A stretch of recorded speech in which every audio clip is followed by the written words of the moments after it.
পর্যবেক্ষণ।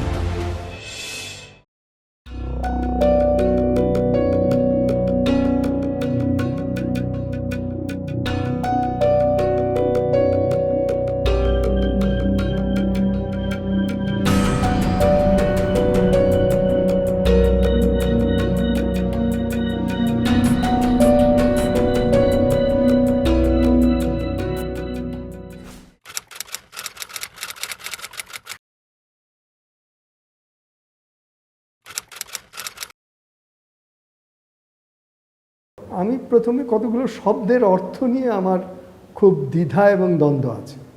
আমি যদি বলি একীভূত হওয়া, তাহলে প্রশ্ন হলো কার সঙ্গে কে একীভূত হচ্ছে এবং একীভূত হওয়ার শর্তগুলো কি।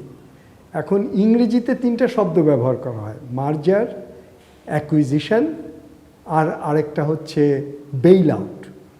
মার্জার হচ্ছে আমি দুটো ব্যাংকে এক করলাম, দুটো ব্যাংক এক করে কেন করলাম? কারণ এই ব্যাংকের হয়তো সুনাম আছে, অর্থ নাই, এই ব্যাংকের অর্থ আছে, সুনাম নাই, সুতরাং অর্থ আর সুনাম মিলে মার্জিংয়ের ফলে একটা ভিন্ন এন্টিটি সৃষ্টি হবে, যেটা আরও মোর পাওয়ারফুল হবে। -1 আছে আর 3 আছে, যোগ করলে +2 হবে, অথবা -1 আছে +1 আছে, যোগ করলে অ্যাটলিস্ট 0 হবে। কিন্তু -1 আর -1কে যোগ করলে এটাকে আমি মার্জিয়ার বলবো না, এটাকে আমি অ্যাকুইজিশনও বলবো না। কারণ অ্যাকুইজিশন করে একটা সুপিরিয়র লোক একটা ইনফেরিয়র লোককে, একটা সুপিরিয়র ব্যাংক একটা ইনফেরিয়র ব্যাংকে। তো +3 হয়তো -2কে অ্যাকুইজিশন করতে পারে, করে ওর দেনা পাওনা শোধ করে দিয়ে ওকে আবার দাঁড় করাতে পারে। একটা বড় স্টিমার একটা ছোট ডুবন্ত নৌকাকে উদ্ধার করতে পারে। সেগুলো হলো অ্যাকুইজিশন, মার্জার, এগুলো। কিন্তু আমাদের এখানে তা হয়নি। এখানে কয়েকটা লুজিং কনসার্ন, যেগুলো ব্যাংকরাপ্ট হয়ে যাচ্ছিল, দেউলিয়া হয়ে যাচ্ছিল, তারা দেউলিয়া হয়ে গেলে হোল ব্যাংকিং সেক্টরে একটা আতঙ্ক তৈরি হতো, সরকারের সুনাম নষ্ট হয়ে যেত, সরকার ম্যাক্রো ইকোনমিক ট্রাবলে পড়তো। সেই কারণে সরকারের উপায় ছিল না, যাতে কিছুতেই এরা দেউলিয়া না হয়, আপাতত তাকে কিছু রিলিফ দেওয়া। এটাকে আমরা বলেছি বেইল আউট। এবং বেইল আউটের জন্য কত লক্ষ কোটি টাকা তারা দিয়েছে এই লুজিং কনসার্নগুলোকে। কিন্তু প্রশ্ন হলো, বেল আউট দেওয়ার আগে তো চিন্তা করতে হবে যে এটা একটা টেম্পোরারি সলিউশন। একটা মানুষকে আমি রিলিফ দিতে পারি, কিন্তু দিয়ে তাকে আমি আপাতত মৃত্যুর হাত থেকে রক্ষা করতে পারি, কিন্তু তার মধ্যে যদি বেঁচে উঠে জীবনী শক্তি তৈরি না হয় এবং সে যদি আরও মুনাফা করতে না পারে, তাহলে তো এই স্যালাইন আমার দিয়েই যেতে হবে। আর আমি যদি স্যালাইন কম দিই তাহলে তো আরও খারাপ, কারণ সে বাঁচলও না, আবার স্যালাইনটাও নষ্ট হলো। এখন এই ক্ষেত্রে যেটা হয়েছে আমার মনে হয় যে বেইল আউট করার জন্য সরকার কিছু টাকা দিয়েছে। এখন এই টাকাটা মৌচাকে মধু আসলে যেরকম হয়, সেরকম সমস্ত মৌমাছি এই টাকাটা নেওয়ার জন্য লাফ দিয়ে পড়েছে। এখন প্রশ্ন হলো যে বেইল আউট কাকে করবে? এখন যারা এই ব্যাংকগুলোকে ডুবিয়েছে টাকা মেরে, দুর্নীতি করে, তাদেরকে বেল আউট করলে তো লাভ হবে না। সুতরাং ব্যাংকের ভিতরে যেই কর্মচারী এবং মালিকরা ছিল অতীতে, হয় তাদেরকে সরিয়ে বদলে নতুন কর্মচারী এবং নতুন লোক দিতে হবে। আর যদি বলে যে ওদের বকেয়া বেতন, ওদের ডিভিডেন্ড, ওদের মুনাফা দেওয়ার জন্য সরকারের এই রিলিফ ফান্ড 20 লক্ষ কত কোটি টাকা এটা দিয়ে আমি পূরণ করব, তাহলে তো আমি বলবো যে এই বেল আউটটা অপব্যয়। কারণ এই বেইল আউটটা যারা খারাপ তাদের হাতে গেল। কিন্তু হ্যাঁ, যদি ওই টাকাটা দিয়ে ডিপোজিটারদের কিছুটা অন্তত রিলিফ দেয় এবং তাদেরকে প্রায়োরিটি দেয়, তাদের পাওনাকে শোধ করে, তাহলে মার্জিন তো হলোই না এবং ইমপ্রুভমেন্ট তো হলোই না, আপাতত কিছুক্ষণের জন্য ডিপোজিটাররা রক্ষা পেল এবং তখন ব্যাংকগুলো একটু সময় পেল, ব্রিদিং স্পেস পেল, নিজেকে আবার রিস্ট্রাকচার করে আবার ওই সবাই যদি ডিপোজিটাররা এখন এই পুরো বেল আউটের টাকাটাই নিয়ে যায়, তাহলেও আবার এরা দাঁড়াতে পারবে না। সুতরাং এখানে অ্যাকচুয়ালি যেটা করণীয়, প্রথম করণীয়, সেটা হলো এটার হোল মালিক, হোল কর্মচারী, হোল ম্যানেজারকে প্রথমে বরখাস্ত করা উচিত। কেউ অন্যায় করেছে কি কেউ ন্যায় করেছে এটা পরে, কিন্তু এই সমগ্র ডুবন্ত ব্যাংকের জন্য দায়ী হচ্ছে তারা। এখন তারা বলবে যে আমরা তো দায়ী না, বাংলাদেশ ব্যাংক কেন যথাসময়ে আমাদের উপর হস্তক্ষেপ করেনি। সুতরাং তদন্ত করে দেখতে হবে বাংলাদেশ ব্যাংকের কোন ইন্ডিপেন্ডেন্ট ডিরেক্টর এখানে ছিল এবং তারা সঠিক সময়ে ওয়ার্নিং দিয়েছিল কিনা। অর্থাৎ আমি বলছি যে প্রথম কাজ হতো এই মার্জ না করে, তথাকথিত মার্জ বা তথাকথিত বেল আউট না করে একটা তদন্ত টিম দিয়ে দোষী ব্যক্তিদেরকে এবং ইয়ে করা, মানে চিহ্নিত করা, এবং ব্যাংকগুলোকে কয়েকটা গ্রেডে ভাগ করা, C minus, C, B minus, B, A minus, A থেকে বি পর্যন্ত, এ মাইনাস বি পর্যন্ত ওদেরকে মানে টাকাটা দিয়ে বাঁচিয়ে রাখা যায় কিনা দেখা। আর বাকিদেরকে তো সি মাইনাসকে তো আর টাকা দিয়ে বাঁচানো যাবে না, তাকে বন্ধ করে দিতে হবে।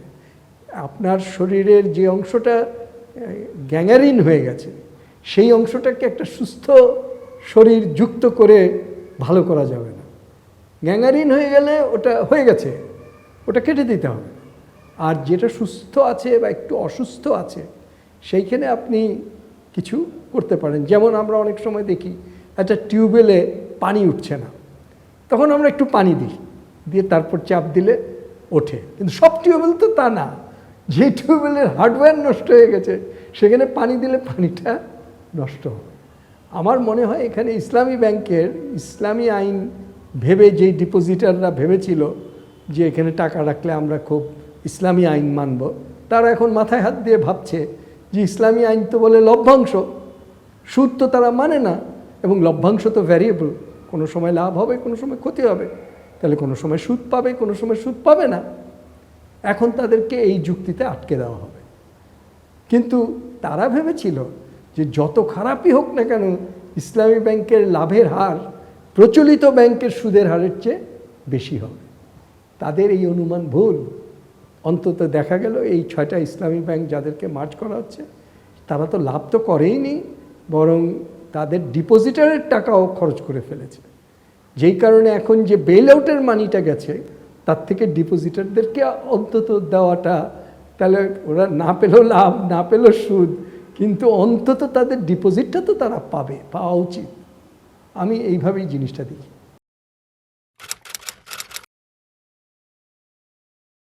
আমানতকারীরা ভাবলো যে আমরা কিছুই পেতাম না, কিছু পেলাম। হতাশা তো তারা আগেই হয়েছে, এবং তাদের আশা কিন্তু তৈরি হলো না। তারা ভাবলো যে আচ্ছা এই ব্যাংকটা যদি দাঁড়ায় তাহলে হয়তো আবার পাবো, হয়তো এই আশা নিয়ে থাকতে পারে। কিন্তু এটা ব্যাংকটা দাঁড়াবে কি দাঁড়াবে না সেই স্টাডি তো আমরা জানি না। আর এই টাকাটা যে টাকাটা দিল বাংলাদেশ ব্যাংক, সেই টাকাটা কি দাঁড়ানোর জন্য ব্যবহার হবে নাকি দায় দেনা শোধ করার জন্য ব্যবহার হবে? যদি দায় দেনা শোধ করার জন্য ব্যবহার হয় তাহলে তো আর এটা থেকে কোনো ব্যবসা বা কোনো ইনকাম জেনারেটেড হবে না। একটা হলো যে আপনি ডিপোজিটারদেরকে কিছু দিলেন, তাতে ডিপোজিটাররা তো অলওয়েজ বলতে পারে যে আমি তো পুরো পেলাম না, এবং সেই কারণে তারা যখনই চান্স পাবে তখনই আবার নিয়ে নেবে। কিন্তু আপনি বলেছেন যে 2 লাখ টাকার বেশি আপনি দিবেন না, তার মানে এই সন্দেহ তৈরি হবে কেন আমাকে 2 লাখ টাকার বেশি দিবেন না। তখন হয়তো এরকম কথা বলা হবে যে 1 বছর পর আমরা বাকি টাকাটা দিয়ে ব্যবসা করে মুনাফা করে আবার আপনাদের কিছু টাকা দেব। এখন এই জিনিসটা তো মানে ডিপেন্ডেন্ট আপন অপারেশনাল পারফরমেন্স। আপনি যে টাকাটা দিয়ে আপাতত মৃত্যুর হাত থেকে নিজেকে বাঁচালেন, তার মানে আপনি মৃতপ্রায় হিসাবে আছেন। মৃতপ্রায় মৃত্যু হলো না, কিন্তু মৃতপ্রায় হিসাবে আপনি জীবন্ত হবেন কিনা দ্যাট কে গ্যারান্টি দেবে? আর এখন তো আরও গ্যারান্টি নাই, কারণ বিনিয়োগ নাই, যুদ্ধ লেগে গেছে, কোনো ব্যবসায়ীরা এখান থেকে আর কোনো ব্যবসায়ী এখান থেকে টাকা ধারও নিবে না, কারণ ওরা তো বলছে যে তুমি তো ডিপোজিটার, যার টাকা, এটা তো ব্যাংকের টাকা না, এটা তো আমানতকারীদের টাকা, ওদের তো টাকা না। তো যে ধার নিবে সে তো আমানতকারীর টাকাটা নেয়, নিয়ে তারপর সে একটা সুদ দেয়, ওই সুদ থেকে আমানতকারীকে ওই টাকাটা ফেরত দিয়ে সুদ ফেরত দিয়ে যেটা থাকে সেইটা ব্যাংকের কর্মচারীরা তাদের বেতন এবং তাদের বোর্ড ওনাররা তাদের ডিভিডেন্ড হিসাবে নেয়। তার মানে কি? তার মানে হচ্ছে যদি নর্মাল সুদের হার 8% হয়, তাহলে মুনাফা হার হতে হবে 12%, 15%, যাতে 8% সুদ সহ টাকাটা, আর ওই 12-15% সুদে যারা টাকা লোন দিবে তাদের লোন রিপেমেন্ট হতে হবে 100%। এটা কোনোটাই তো অ্যাজাম্পশন কারেক্ট না। যারা লোন নিচ্ছে তারাও পুরো লোন শোধ করে না, যারা সুদ দিবে তারাও পুরো সুদ প্রমিস মতো দিচ্ছে না, এমনকি ডিপোজিটও দিচ্ছে না। এবং শেষ পর্যন্ত lender of last resort, saviour god হচ্ছে বাংলাদেশ ব্যাংক। তিনি এসে বলেছেন, ঠিক আছে, আমি আপনাদেরকে এত কোটি টাকা দিলাম, সেটা দিয়ে আপাতত আপনারা ডিপোজিটারদের কিছু দেনা শোধ করেন। আর আমি শুনেছি যে এমনকি এটাও বলছে যে কর্মচারীদের বেতন দেন। যদি সেটা বলে থাকে তাহলে এটাকে আমি কোনো মতেই মার্জার বলবো না, কোনো মতেই অ্যাকুইজিশন বলবো না, আমি এটাকে বলবো বেইল আউট। ডিপোজিটারদের টাকা দিয়ে অসৎ লোকদের বেইল আউট করা না, এটা হলো একীভূত করা হলো যে রোগী মরে যাচ্ছিল, তাকে আমি একটা স্যালাইন দিয়ে বাঁচালাম, আর কিচ্ছু না। কিন্তু রোগী বাঁচবে কি না, তার গ্যারান্টি কি হবে এবং বাঁচানোর পথ কি হবে, এগুলো কেউ জানে না। এটার জন্য তো কমিটি করতে হবে, তদন্ত করতে হবে। যার যে ভালো লোক যে নাই তা তো না, যারা বলতে পারবে যে আমরা বিরোধিতা করেছিলাম তারপরেও এরকম এরকম অন্যায় হয়েছে, তাদেরকে রেখে দিতে হবে। প্রথমত তো মালিকানা বদল করতে হবে এবং প্রথমত ওই বোর্ড বাতিল করতে হবে। সেটা বোধহয় করেছে, কিন্তু করলে তো লাভ হলো না, আমাকে নতুন বোর্ড তৈরি করতে হবে, নতুন মালিকদেরকে কনভিন্স করতে হবে যে আপনারা এটা কিনে নেন শেয়ারগুলো, তাহলে সে না মার্জার হবে। কিন্তু সেইটা তো কেউ করলো না। যেটা করলো যে আমরা দুর্নীতিপরায়ণ ব্যাংকের সমস্ত মালিক, সমস্ত কর্মচারী ধরেন ছাঁটাই করে দিলাম। ঠিক আছে, দিলাম, তো ব্যাংক তো চলবে না, ব্যাংক তো চালাতে হবে। তো তখন কে চালাবে? হ্যাঁ, কেউ লোভনীয় ভাবলো যে আচ্ছা এই ব্যাংকটা এত পুরনো ব্যাংক, এটার মধ্যে ইসলামের মাহাত্ম্য জড়িত আছে, আমি নিয়ে আমি এটাকে দাঁড় করাবো। সেরকম যদি কেউ থাকতো তাহলে আমি বলতাম যে এটা অ্যাকুইজিশন, অথবা এটা সুপেরিয়র কর্তৃক ইনফেরিয়রের অ্যাকুইজিশন, অথবা গুড অ্যান্ড ব্যাডের একটা মার্জার, এরকম বলতাম। এটাকে আমি বলতে পারি এটা বেইল আউট, আর কিছু আমি বলছি না।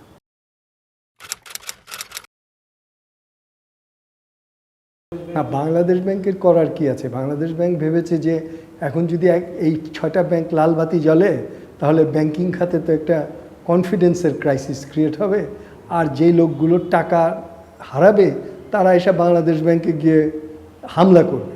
সুতরাং সে আত্মরক্ষার জন্য, নিজেকে রক্ষার জন্য এটা করেছে, কিন্তু ব্যাংকে রক্ষার জন্য করেছে বলে আমার মনে হয় না। ব্যাংককে রক্ষা করার জন্য যদি করতে হতো তাহলে তার নিয়ম কানুন, দোষী নির্দোষ এবং ভবিষ্যৎ উদ্ধার করে এটাকে লাভজনক করা পর্যন্ত যেই পথনকশা, সেইটা প্রণয়ন করতে হতো, করে তারপর দরকার হলে টাকা দিত, কিন্তু তখন টাকাটা মিসইউজড হতো না, বা টাকাটা গিয়ে খালি ডিপোজিটারদের কাছে ট্রান্সফার করে দেওয়া আর বেতন দেওয়া আর মালিকদের মুনাফা দিয়ে দেওয়া, এই ধরনের কাজে ব্যবহৃত হতো না। টাকাটা প্রোডাক্টিভলি ব্যাংকগুলোকে উঠে দাঁড়ানোর কাজে ব্যবহার করা হতো। প্রক্রিয়াটা খুবই অস্বচ্ছ এবং প্রক্রিয়াটার ফাঁক আছে। এটা জিজ্ঞেস করতে হবে বাংলাদেশ ব্যাংকে যারা এই পলিসি প্রণয়ন করেছে তাকে, যে আপনি যে পলিসি প্রণয়ন করলেন সেটা দিয়ে বুঝলাম যে আপনি ব্যাংকের ব্যাংকরাপ্টসি ঠেকালেন, কিন্তু ব্যাংকের পুনরুদ্ধার না করে ব্যাংকরাপ্টসি ঠেকাবেন কীভাবে? হ্যাঁ, আপনি একটা ঠেকাতে পারতেন, সেটা হলো যে হ্যাঁ আমি ধরেই নিয়েছি এই ব্যাংকগুলো আর হবে না, সুতরাং গ্যাঙ্গারিন হয়েছে, আপনি অপারেশন করে দিতেন। তাহলে আমরা বুঝতাম যে আপনার আর সেকেন্ড টাইম আবার বেইল আউটের দাবি আসতো না। এখন তো সেকেন্ড টাইম বেইল আউটের দাবি আসবে, বলছে 2 লাখ টাকাতে তো শোধ হয় নাই, সব ডিপোজিটের টাকা আরও দিতে হবে।